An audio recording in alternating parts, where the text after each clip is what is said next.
بسم اللہ الرحمن الرحیم۔ السلام علیکم معزز طلبہ کرام، آپ سب کیسے ہیں؟ آج ہم اصول الشاشی کے سبق نمبر 174 کو پڑھیں گے، اور آج کے سبق کا عنوان ہے قیاس پر عمل کرنے کی چند ایک مثالیں۔ آج کے ہمارے سبق کی عبارت وَعَلَىٰ هَٰذَا قُلْنَا سے شروع ہوتی ہے۔ آئیے سب سے پہلے عبارت پڑھ کے اس کا ترجمہ کرتے ہیں، اس کے بعد باقاعدہ سبق کی وضاحت کی طرف بڑھتے ہیں۔ مصنف علیہ رحمہ لکھتے ہیں وَعَلَىٰ هَٰذَا قُلْنَا، اور اسی اصول پر ہم نے کہا اذا کان مع المسافر اناءان طاہر ونجس لا يتحرى بینہما بل یتیمم، کہ جب مسافر کے پاس دو برتن ہوں، ایک پاک ہو دوسرا ناپاک ہو، تو وہ ان دونوں میں تحری نہیں کرے گا بلکہ تیمم کرے گا۔ ولو کان معه ثوبان طاہر ونجس يتحرى بينهما لأن للماء بدلا وهو التراب وليس لثوب بدل يشار إليه، اور اگر اس کے پاس دو کپڑے ہوں، ایک پاک ہو دوسرا ناپاک ہو، تو ان دونوں کے درمیان تحریک کرے گا، اس لیے کہ پانی کے لیے تو بدل تھا اور وہ مٹی تھی، اور کپڑے کے لیے کوئی بدل نہیں ہے کہ جس کی طرف اس کو پھیرا جائے۔ فثبت بهذا ان العمل بالرأي انما يكون عند انعدام دلیل سواه شرعا، بس یہ بات ثابت ہو گئی کہ بے شک رائے پر عمل کرنا یہ اس چیز سے علاوہ شرعی دلیل کے منعدم ہونے کے وقت جائز ہوتا ہے۔ ثم اذا تحرى وتأكد تحريه بالعمل لا ينتقد ذلك بمجرد تحری، پھر جب اس نے تحری کی اور اپنے عمل سے اس تحری کو پختہ کر دیا، اب یہ تحری نہیں ٹوٹے گی کسی دوسری تحری کے ساتھ۔ وبيانه فيما إذا تحرى بين الثوبين وصلى الظهر بأحدهما ثم بقى تحريه عند العصر على ثوب الآخر لا يجوز له أن يصلي العصر بالآخر، اور اس کا بیان اس صورت میں ہے کہ جب کسی شخص کے پاس دو کپڑے تھے طاہر اور نجس، اور اس نے ظہر ان میں سے ایک میں تحری کر کے پڑھ لی، پھر اس کی تحری عصر کے وقت دوسرے کپڑے پہ واقع ہوئی، تو اب اس کے لیے عصر دوسرے کے ساتھ پڑھنا جائز نہیں ہے۔ لأن الأول تأکد بالعمل فلا يبطل بمجرد تحری، اس لیے کہ پہلا کپڑا اس کے عمل سے اس کی پہلی تحری پختہ ہو گئی ہے،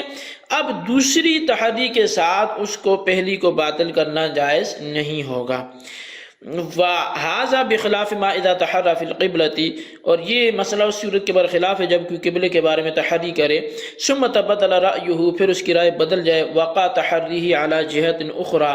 تو اس کی تحری دوسری جہت پر واقع ہو گئی، توجہ الیہ، تو اسی طرف متوجہ ہوا، لأن القبلۃ مما، تو اسی طرف وہ متوجہ ہو گیا، لأن القبلۃ مما يحتمل الانتقال، اس لیے کہ قبلہ ان چیزوں میں سے جو انتقال کا احتمال رکھتی ہیں۔ فأمکن نقل الحکم بمنزلۃ نسخ النص، تو پس حکم کا منتقل ہونا نسخ کے بمنزلہ یہ ممکن ہے۔ وعلی ھذا مسائل الجامع الکبیر فی تکبیرات العید، اور اسی پر جامع کبیر کے مسائل ہیں عید کی تکبیرات کے حوالے سے۔ وتبدل رأی العبد کما عرف، اور بندے کی رائے کے بدلنے کے مسائل ہیں جیسا کہ جانا گیا۔ جی طلبہ کرام، یہ ہمارے آج کے سبق کی عبارت اور اس کا ترجمہ تھا۔ اب آئیے اس کی باقاعدہ وضاحت کی طرف بڑھتے ہیں۔ اس عبارت سے مصنف نے یعنی وعلی ھذا قلنا سے نص موجود نہ ہونے کی صورت میں قیاس پر عمل کرنے کی چند مثالیں بیان فرمائی۔ فرماتے ہیں کہ جب یہ اصول معلوم ہو گیا کہ قیاس پر عمل اس وقت کیا جائے گا جب اس سے مافوق دلیل موجود نہ ہو، اسی اصول کی بنا پر ہم کہتے ہیں کہ اگر مسافر کے پاس پانی کے دو برتن موجود ہوں، جن میں سے ایک برتن میں پاک پانی ہو اور دوسرے برتن میں ناپاک پانی ہو، اور اس مسافر کو پاک و ناپاک برتن کی تعیین کا علم نہیں ہے، اس کو پتہ نہیں کون سا پاک ہے کون سا ناپاک ہے، اور اسے نماز کے لیے وضو کی ضرورت ہو، تو وہ مسافر پاک پانی کو متعین کرنے کے لیے تحری نہیں کرے گا بلکہ تیمم کر کے نماز پڑھے گا، اس لیے کہ تحری قیاس ہے، اور قیاس کی طرف رجوع اس وقت ہوتا ہے جب اس سے مافوق دلیل موجود نہ ہو، اور یہاں قیاس سے مافوق دلیل یعنی نص موجود ہے۔ اللہ تبارک و تعالیٰ نے ارشاد فرمایا کہ جب تم پانی نہ پاؤ تو پھر پاک مٹی سے تیمم کرو۔ اس نص میں اللہ تعالیٰ نے پاک مٹی کو پانی کا بدل اور قائم مقام قرار دیا، اس لیے اس نص پر عمل کیا جائے گا، وہ مسافر تیمم کر کے نماز پڑھے گا۔ اور اگر اس مسافر کو پینے کے لیے پانی کی ضرورت ہو تو وہ پینے کے لیے پاک پانی کو متعین کرنے کی تحری کرے گا، کیونکہ ایسی مافوق دلیل موجود نہیں جس میں پینے کے پانی کا کوئی بدل ثابت ہوتا ہو، اس لیے اب قیاس پر عمل کر کے اور تحری کو وہ کر کے وہ پانی پیے گا۔ اور اگر مسافر کے پاس دو کپڑے ہوں تو ایک کپڑا پاک ہو اور دوسرا کپڑا ناپاک ہو، اور ہر ایک غیر متعین ہو تو وہ پاک کپڑے کو متعین کرنے کے لیے تحری کرے گا، اور جس کپڑے کے متعلق پاک ہونے کی تحری واقع ہو جائے اس کپڑے سے نماز پڑھے گا، ننگا ہو کر نماز پڑھنا جائز نہیں ہوگا، اس لیے کہ کسی مافوق دلیل سے کپڑے کا کوئی بدل ثابت نہیں ہوتا جس کی طرف رجوع کیا جائے، اس لیے قیاس پر عمل کرے گا اور جس کپڑے کو وہ پاک سمجھے اسے پہن کر نماز پڑھ لے گا۔ ان دونوں مثالوں سے یہ بات ثابت ہو گئی کہ قیاس اور رائے پر عمل اس وقت ہوتا ہے جب اس قیاس کے علاوہ کوئی دلیل شرعی موجود نہ ہو۔ مصنف فرماتے ہیں کہ مسافر نے دو کپڑوں کے درمیان تحری کی اور تحری کر کے ایک کپڑے کے ساتھ نماز پڑھ لی، تو یہ تحری اس کے عمل کے ساتھ پختہ ہو گئی ہے، تو یہ پختہ تحری خالص تحری سے باطل نہیں ہوگی۔ وہ بیان ہو سے اس کی وضاحت مصنف نے یوں کی کہ مسافر نے دو کپڑوں کے درمیان تحری کر کے ایک کپڑے کے ساتھ ظہر کی نماز پڑھی، پھر جب عصر کا وقت آیا تو اس کی تحری تبدیل ہو گئی اور دوسرے کپڑے کے متعلق پاک ہونے کی تحری ہو گئی، تو اس دوسرے کپڑے کے ساتھ عصر کی نماز پڑھنا جائز نہیں ہوگی، بلکہ جس کپڑے کے ساتھ اس نے ظہر کی نماز پڑھی تھی اسی کپڑے کے ساتھ عصر کی نماز بھی پڑھے گا،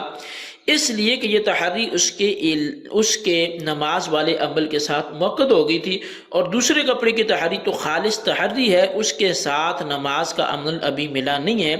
اس لیے موقع تحری محض تحری سے باطل نہیں ہوگی۔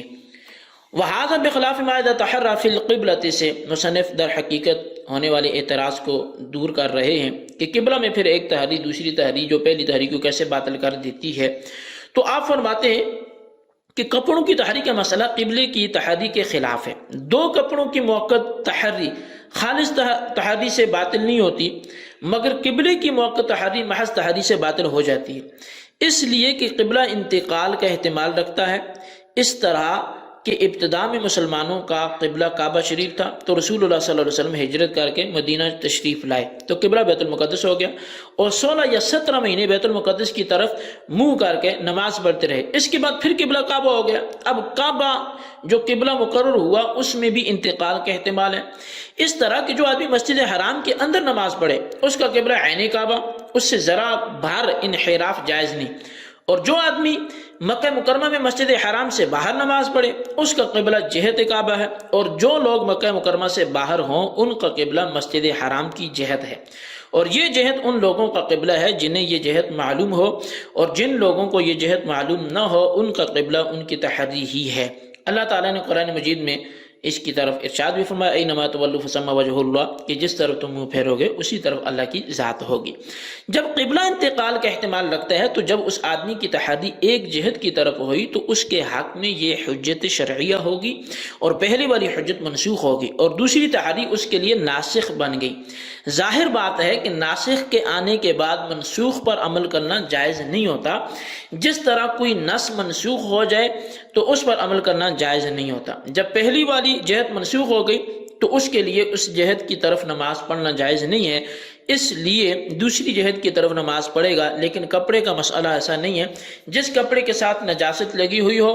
کہ وہ دوسرے کپڑے کی طرف منتقل نہیں ہو سکتی، تو پاک کپڑے کی تحری پہلی تحری کے لیے ناسخ نہیں بنے گی اور پہلی تحری منسوخ نہیں ہوگی۔ جب پہلی تحری منسوخ نہیں ہوئی اور وہ عمل کے ساتھ موقت بھی ہو گئی ہے تو اس پر عمل کرنا ہی واجب ہوگا، اس لیے دوسرے کپڑے کے ساتھ عصر کی نماز پڑھنا جائز نہیں ہوگا۔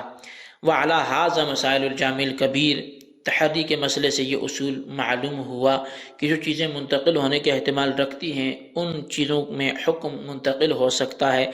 اسی اصول پر کچھ وہ مسائل متفرع ہوں گے جو امام محمد علیہ الرحمہ نے جامع کبیر میں بیان فرمائے، اور مصنف ان کو علی ھذا مسائل سے بیان کر رہے ہیں۔ عیدین کی تکبیرات میں بندے کی رائے تبدیل ہونے کے بارے میں اس کی تفصیل یہ ہے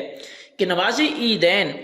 کی تکبیرات کے سلسلے میں روایتیں مختلف ہیں۔ حضرت عبداللہ بن عباس رضی اللہ عنہما کی روایت میں آتا ہے کہ عیدین کی نماز میں کل 13 تکبیریں ہیں، 3 تکبیریں تو اصلی ہیں، 1 تکبیر تحریمہ اور 2 تکبیریں 2 رکعتوں کے رکوع کی، اور 10 تکبیریں زوائد ہیں، 5 تکبیریں ہر رکعت میں قبل القراءت ہیں۔ اس روایت کو امام شافعی نے اختیار بھی کیا، حاشیہ اصول شاشی میں اسی کو امام شافعی کا مسلک بھی قرار دیا گیا، اور حضرت عبداللہ بن مسعود رضی اللہ تعالیٰ عنہ ان کی روایت میں آتا ہے کہ عیدین کی نماز میں کل 9 تکبیریں ہیں، 3 تکبیریں تو اصلی ہیں اور 6 تکبیریں زائد ہیں۔ پہلی رکعت میں 3 تکبیرات زوائد قبل القرات ہیں اور 3 تکبیرات زوائد دوسری رکعت میں بعد القرات ہیں۔ اب امام محمد نے جامع کبیر میں یہ مسئلہ بیان کیا کہ مجتہد نے عید کی نماز پڑھنا شروع کی، اس وقت وہ یہ سمجھتا تھا کہ عبداللہ بن عباس رضی اللہ عنہ کی روایت صحیح ہے، اس لیے پہلی رکعت میں اس روایت کے مطابق اس نے قبل القرات 5 تکبیرات زوائد کہیں۔ پھر جب سجدے میں گیا تو اس کا رجحان بدل گیا، اب وہ سمجھنے لگا کہ عبداللہ بن مسعود رضی اللہ عنہ کی روایت راجح ہے، اب اس کے لیے جائز نہیں ہے کہ وہ دوسری رکعت میں 5 تکبیرات پڑھے، بلکہ حضرت عبداللہ بن مسعود رضی اللہ عنہ کی روایت کے مطابق 3 زائد تکبیرات بعد القرات کہے، اس لیے کہ عیدین کی تکبیرات انتقال کے احتمال رکھتی ہیں، اس لیے ایک روایت کو چھوڑ کر دوسری روایت کو اختیار کرنا صحیح ہوگا۔ یہ ایسا ہوگا کہ اس کے نزدیک پہلی روایت منسوخ ہوگی اور دوسری روایت اس کے لیے ناسخ ہوگی، اور ناسخ کے آنے کے بعد منسوخ پر عمل کرنا جائز نہیں ہوتا۔ یہ تو مجتہد کی بات ہے، اور ہم جیسے عام لوگ جن میں نہ اجتہاد و استنباط کی صلاحیت ہے، نہ ہی روایتوں کی صحت کی جانچ پڑتال کر سکتے ہیں، تو ان پر تو اپنے امام کی تقلید ہی واجب ہے۔ ہمیں اپنے امام اعظم ابو حنیفہ نے بتا دیا کہ عبداللہ بن مسعود رضی اللہ تعالیٰ عنہ کی روایت زیادہ راجح ہے، اس لیے ہم اسی پر عمل کریں گے۔ جی طلبہ کرام، یہ ہمارا آج کا سبق تھا، اور اصول شاشی کے حوالے سے ہمارا یہ آخری سبق تھا۔ اس کو اچھی طرح خلاصتاً اپنے رجسٹر پر نوٹ کریں اور بالخصوص ان سوالات کے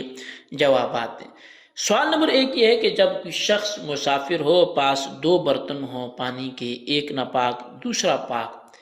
تو اب وہ تحری کرے گا یا تیمم کرے گا؟ مسئلہ واضح کرے۔ اور سوال نمبر 2 یہ ہے کہ جب مجتہد عیدین کی نماز میں اول رکعت میں حضرت عبداللہ بن عباس کی حدیث پہ عمل کر رہا ہو، سجدے میں اس کا خیال بدل جائے تو ثانی رکعت میں اول تحری پر ہی برقرار رہے گا یا بدلے گا؟ مسئلہ واضح کریں۔ اللہ تبارک و تعالیٰ سے دعا ہے جو کچھ ہم نے پڑھا سنا اسے یاد رکھنے کی توفیق نصیب فرمائے، آمین بجاہ النبی الامین صلی اللہ علیہ وسلم۔